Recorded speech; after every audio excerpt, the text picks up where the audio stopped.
Il y a à l'heure actuelle des conflits de roitelets où chacun se comporte comme s'il était seul, semblant ignorer que l'activité qu'il dirige s'inscrit dans un ensemble.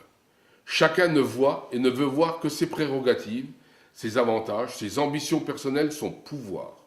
À l'usage, ceci joue contre l'ensemble et bien entendu, en retour, contre l'activité de chacun.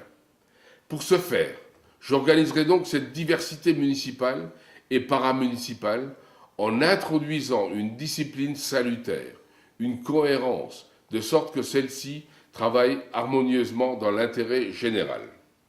Pour ce faire et pour ma part, je travaille d'ores et déjà à la conception de structures organisationnelles avec des experts rompus à de telles situations. Nous détenons le schéma directeur à mettre en place. Bien entendu, les explications complémentaires indispensables seront divulguées lors de la présentation définitive de mon programme.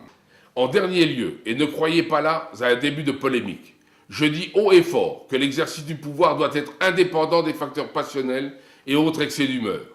Le pouvoir, quand le peuple vous le confie, et je vous dis bien vous le confie et non pas vous le donne, car le pouvoir n'est pas éternel.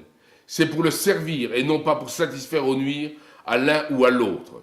Je me permets de rappeler cela parce que l'état d'esprit des dirigeants trouve une résonance dans le peuple et qu'à partir de ce genre de comportement, notre image de marque s'en trouve détériorée tant à Amnéville qu'à l'extérieur. Avec de pareilles pratiques, nous sommes devenus la risée de toute la région. En ce qui me concerne, et s'il m'est confié, j'utiliserai ce pouvoir pour servir mon ambition pour mes concitoyens et pour Amnéville.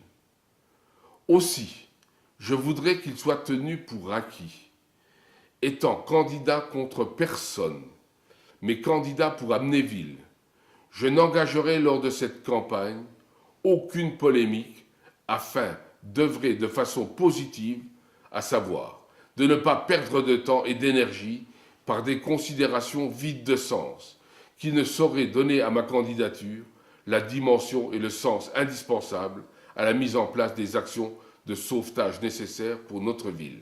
Je tiens à préciser un point particulier qui me tient à cœur.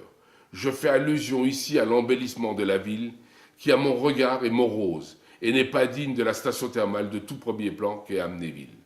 Je dirai simplement pour terminer, je suis un homme du présent et résolument tourné vers l'avenir. Vous pourrez en juger à mon engagement et à ma capacité de travail.